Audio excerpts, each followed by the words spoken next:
Orang yang bersolawat dapat rahmat dari Allah. Orang yang bersolawat kelak tempatnya paling dekat dengan Rasulullah nanti di hari kiamat. Orang yang banyak bersolawat akan mendapatkan syafaat daripada Rasulullah Sallallahu Alaihi Wasallam. Orang yang memperbanyak solawat, hajat-hajatnya dikabulkan. Kalau kesusahan diberikan jalan keluar sama Allah. Berkatnya solawat. Berkatnya solawat itu macam-macam. Yuqdhal hawaij, dia punya hajat yang banyak. Kalau dia perbanyak solawat kepada Rasulullah, hajat-hajatnya dikabulkan oleh Allah Subhanahu Wa Taala. Sehingga dalam hadisnya banyak Nabi mengucap aktsiru, perbanyaklah solawat. Yang paling dekat dengan kau kelak di hari kiamat adalah yang paling banyak bersolawat saat di dunia. Para ulama menjelaskan al-iktsar, memperbanyak solawat itu paling sedikit dari kategori perbanyaklah solawat. Minimal kau baca 300 kali solawat dalam sehari semalam, jangan kurang, supaya bisa masuk dalam kategori orang yang memperbanyak solawat kepada Rasulullah Sallallahu Alaihi Wasallam. Apalagi di zaman-zaman seperti ini kita sudah harus lebih banyak bersolawat, dan solawat itu zikir. Al-Imam Abdullah bin Abi Haddad mengatakan Allah itu tahu manusia itu gampang bosenan, makanya Allah Subhanahu Wa Taala memberikan ketaatan itu macam-macam bentuknya. Zikir pun macam-macam, ada astaghfirullah, ada kalimat tauhid la ilaha illallah, ada tasbih, ada tahmid, ada solawat. Karena manusia itu punya tabiah bosen, malal.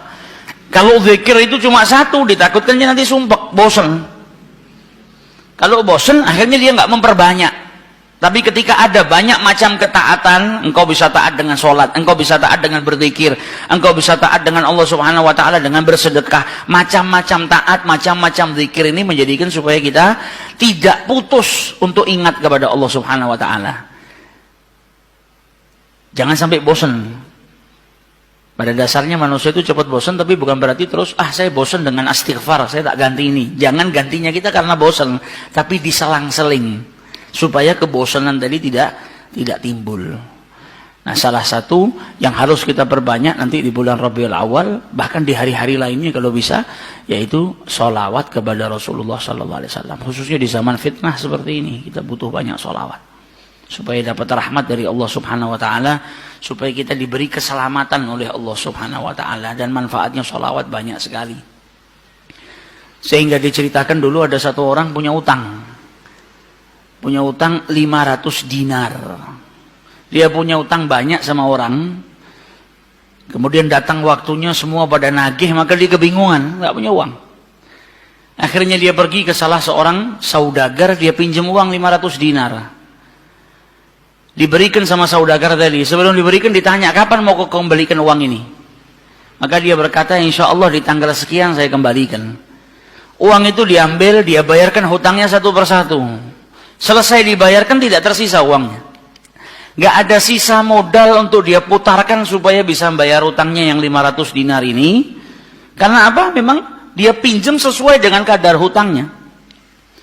Sampai ketika datang waktu jatuh tempo, yang punya uang datang ke rumahnya nagih, mana uang 500 dinar yang kau pinjam? Kau janji hari ini akan melunasinya. Maka dia bilang, demi Allah, sepeser pun saya nggak punya. Saya belum mendapatkan apa-apa untuk saya bayarkan kepada dirimu. Maka yang punya uang nggak mau tahu.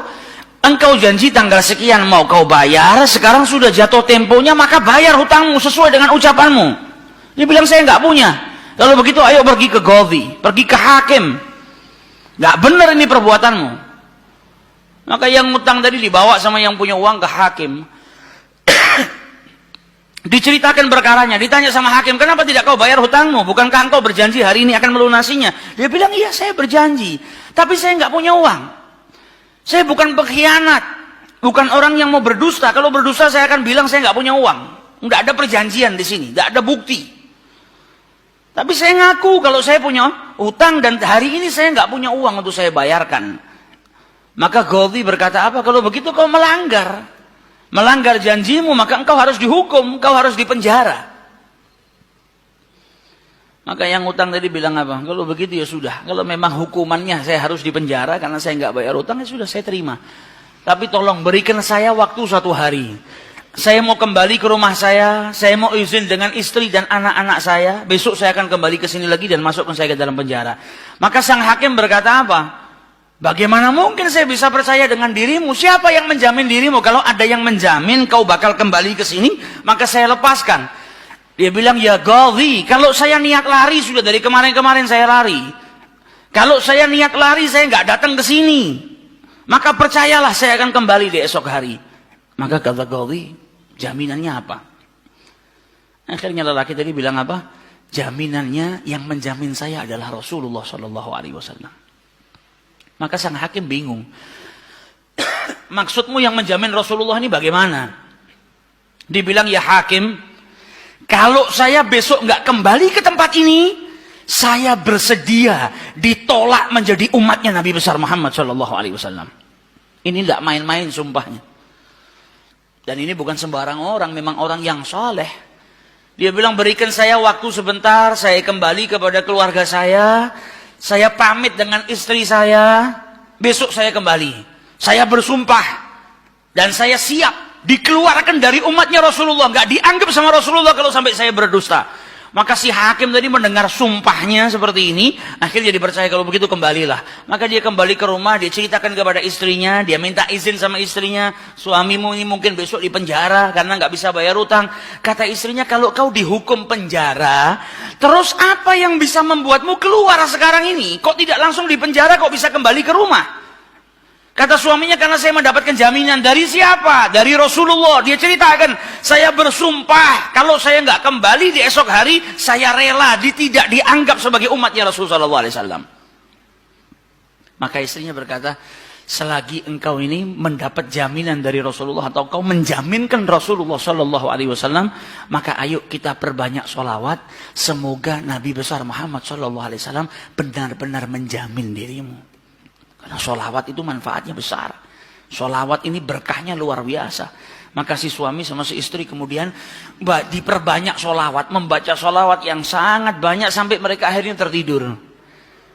Yang laki yang punya utang tadi ketika tidur mimpi berjumpa dengan Rasulullah Sallallahu Alaihi Wasallam, dan Nabi dalam hadisnya telah bersabda, man ra'ani fakat ra'ani haqqa. Siapa yang mimpi berjumpa dengan diriku, maka sesungguhnya itu aku. Karena syaitan gak bisa menyerupai Nabi besar Muhammad SAW. Dan orang yang dalam hatinya ada mahabbah, orang yang rindu, orang yang membersihkan dirinya, orang yang memang benar-benar ingin berjumpa dengan Rasul SAW, akan diperjumpakan oleh Allah Subhanahu Wa Taala dalam mimpinya, ataupun dalam keadaan yaqdzatan. Karena Nabi pun menjelaskan ada orang-orang yang bisa melihat Rasulullah SAW dalam keadaan sadar. Sebagaimana dulu diriwayatkan ada seorang santri kepingin ketemu sama Rasulullah, pingin mimpi. Tanya sama gurunya, sama kiainya, ajarkan kepadaku caranya mimpi ketemu Rasulullah itu bagaimana. Kata kiainya, apa gampang. Nanti malam kau makan ikan asin yang banyak, setelah makan jangan minum, kau tidur. Maka dia bingung, apa hubungannya ikan asin dengan mimpi ketemu Rasulullah? Praktekkan. Ini kiai mau mendidik santrinya yang betul-betul kepingin berjumpa dengan Rasulullah, pingin mimpi dengan Rasul Sallallahu Alaihi Wasallam. Maka malam hari datang, dia makan ikan satu piring, setelah itu nggak minum, tidur. Bangun tidur, dia pergi ke gurunya, marah, mana saya nggak ngimpi ketemu Rasulullah. Kata gurunya, apa yang kau impikan? Kau mimpi ngelihat apa? Kata santri tadi, saya mimpi ngelihat laut, ngelihat sungai, ngelihat hujan, ngelihat air terjun. Kata gurunya, karena sebelum tidur yang kau rindukan adalah air. Kau makan ikan asin sehingga kau kehausan. Yang kau rindukan dan kau dambakan air. Maka apa yang kau rindukan dan apa yang kau dambakan datang dalam mimpi. Coba setiap kali kau tidur kau rindu dengan Rasulullah. Coba setiap kali kau tidur kau ingin sekali dan minta sama Allah Subhanahu Wa Taala akan diperjumpakan dengan Rasul Sallallahu Alaihi Wasallam. Maka kau akan diperjumpakan dengan Nabi besar Muhammad Sallallahu Alaihi Wasallam. Nah, ini yang diajarkan sama para ulama. Ini yang punya utang dari mimpi ketemu Rasulullah Sallallahu Alaihi Wasallam. Dalam mimpinya apa kata Rasulullah? Kau jangan takut, jangan gelisah. Orang yang mahabbah.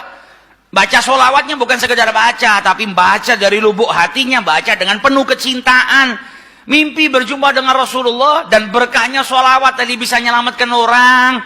Hajat-hajatnya bisa dikabulkan, dapat pertolongan dari Allah Subhanahu Wa Taala. Maka dalam mimpinya Rasulullah bilang apa? Besok pagi kau pergi, idhab ilal wali. Pergi ke gubernur di tempatmu itu, bilang sama gubernur tadi, Rasulullah mengucapkan salam kepadamu. Dan sampaikan kepada si gubernur, kalau setiap hari dia bersolawat kepada Rasulullah sebanyak 1000 kali, itu solawatnya sampai kepada Nabi Muhammad. Dan sampaikan kepada si gubernur, tadi malam dia itu kebingungan, baca solawat sudah 1000 atau belum. Ada salah dalam menghitung, sehingga dia itu gelisah, saya sudah 1000 atau belum. Maka sampaikan kepada gubernur itu, bahwasanya solawatnya sudah sampai 1000, jadi dia nggak perlu gelisah. Bangun dari tidur, dia mau kembali ke Ghazi, tapi sebelumnya dia pergi ke wali. Pergi ke gubernur tadi. Sampai di rumahnya gubernur, dia sampaikan, wahai wali, wahai gubernur, Rasulullah menitipkan salam kepadamu. Kaget dia.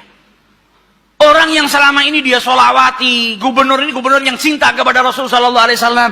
Tiba-tiba ada orang yang datang bawakan salam dari Rasul Sallallahu Alaihi Wasallam.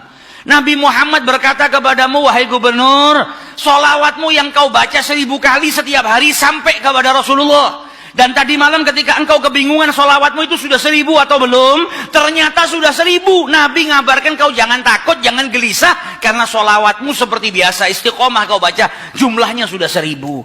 Dan Nabi Muhammad minta engkau bantu diri saya untuk melunasi hutang. Maka saking gembiranya dapat salam dari Rasulullah, dapat kabar kalau solawatnya yang selama ini dia baca sampai kepada Rasul Sallallahu Alaihi Wasallam. Ditanya utangmu berapa? 500 dinar. Diambilkan 500 dinar dari Baitul Mal. Setelah itu diambilkan lagi 2.500 dinar dari uang pribadinya. Ini hadiah buat dirimu karena kau datang bawa kabar gembira kepadaku, yaitu Rasulullah Sallallahu Alaihi Wasallam mengucapkan salam kepadaku. Mahabbah. Kita belum tentu, kalau mungkin andai ada orang yang mimpi berjumpa dengan Rasulullah, kemudian Nabi mengucapkan salam kepada kita, belum tentu kita bahagia sampai bisa mengeluarkan harta seperti itu. Tapi orang-orang yang mahabbah, kecintaannya sama Rasulullah luar biasa. Maka dia pulang dari rumahnya si gubernur tadi bawa uang 3.000 dinar. Utangnya cuma 500 dinar. Berkat sholawat dia bisa melunasi hutangnya. Maka dia pergi ke rumah qadhi. Sebagaimana janjinya dia akan kembali. Dia ketuk pintu rumah qadhi. Maka qadhi tadi ketika buka pintunya langsung memeluk orang tersebut. Nangis yang luar biasa. Dan berkata apa? Alhamdulillah berkat dirimu tadi malam saya mimpi ketemu Rasulullah SAW. Kata Rasulullah apa? Kalau engkau membantu orang yang punya utang itu untuk melunasi hutangnya, maka aku akan membantumu kelak di hari kiamat. Diambilkan uang 500 dinar diberikan kepada orang tersebut. Sampai Ghazinya pun diimpiin sama Rasulullah SAW. Keluar dari rumahnya Ghazi bawa uang berapa? 3.500 dinar. Dia pergi ke tempat orang yang dia utangi mau bayar utangnya. Ketika sampai di rumah orang tersebut, orang yang dia utangi tadi sudah berada di depan rumah nunggu kedatangannya. Ketika ini yang punya utang datang langsung dipeluk, dicium, sambil menangis mengucapkan terima kasih berkat dirimu tadi malam saya mimpi ketemu Rasulullah. Kata Rasulullah, kalau kau bebaskan utangnya fulan, kelak kau akan aku bantu, aku berikan syafaat kepadamu di hari kiamat. Utangmu jangan dibayar dan ini ada hadiah untukmu 500 dinar. Berangkat dari rumah punya utang 500 dinar. Berkat mimpi berjumpa dengan Rasulullah, utangnya terlunaskan dan ada tambahan 4.000 dinar. Berkat apa? Berkat sholawat yang dibaca kepada Rasulullah SAW. Jadi kita kalau baca sholawat ini bukan hanya berkahnya nanti di akhirat, bukan hanya nanti kita dapat syafaatnya Nabi, bukan hanya nanti kita dapat tempat yang dekat dengan Rasulullah SAW. Bahkan di dunia kalau kita ada situasi yang tidak menyenangkan, ada masalah, ada apapun, semuanya bisa hilang berkah daripada sholawatnya yang kita baca kepada Rasulullah SAW. Karena satu sholawat dibalas dengan 10 rahmat. Satu rahmatnya Allah, kita punya masalah sebesar apapun bisa hilang kalau kita mendapatkan satu rahmat dari Allah Subhanahu Wa Taala.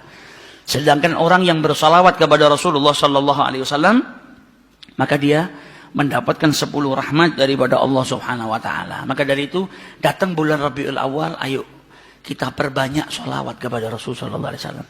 Kita niatkan supaya berkahnya itu bukan hanya buat diri kita, tapi buat seluruh umat Islam. Khususnya saudara-saudara kita yang saat ini di negara kita dipecah belah.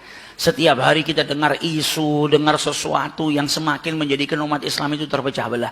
Kita minta sama Allah melalui sholawat kepada Rasulullah SAW agar berkahnya sholawat, berkahnya Rabiul Awal ini, umat Islam dipersatukan oleh Allah Subhanahu Wa Taala, tidak terpecah belah, menjadi umat yang kuat. Negara kita yang kemarin-kemarin sedang dilanda musibah, insya Allah berkat sholawat gak ada lagi musibah. Negara kita dijaga sama Allah Subhanahu Wa Taala, dijadikan baldatun baldatun thayyibatun wa rabbun ghafur, berkat sholawat kepada Rasul sallallahu alaihi wasallam.